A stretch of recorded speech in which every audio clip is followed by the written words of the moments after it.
Assalomu dehqon akalar. 360 lik video konturimizga kelganmiz.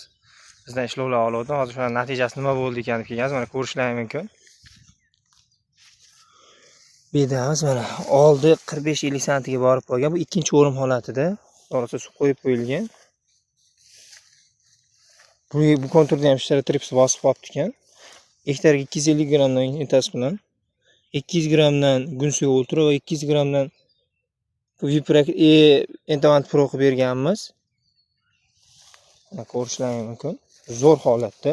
Qurtdan asar ham yo'q. Bo'ydan bo'ylari yaxshi. Xudo xohlasa suvdan chiqishiga endi birorta susmeza qilib beramiz deb fermer bova bilan kelishamiz. Menga qaysi ma'qul bo'lsa shundan qilib beramiz. Iloji boricha bedaga fosforli, kaliyli ozuqalardan ko'proq berish kerak. O'sha effekti juda zo'r bo'ladi. Kimga qiziq bo'lsa, kim bedasi, kimniki yaxshi rivojlanmaydigan bo'lsa, aloqaga chiqaverasiz. Mana bu karta ham faqat u o'sishida rivojlanishda emas, bu kartada mana ko'rishlaringiz mumkin. Umuman o'tdan asar yo'q. O'tiga ham o'zimiz dori qilib berganmiz. Gektariga 1 litrdan ifozeldagi ekstra mahsulotimizni ishlatishgan. Mana ko'rishlaringiz mumkin. Mana shu bomba. Kimga qiziq bo'lsa, aloqaga chiqaverasizlar. Do'konda hamma mahsulotlar bor.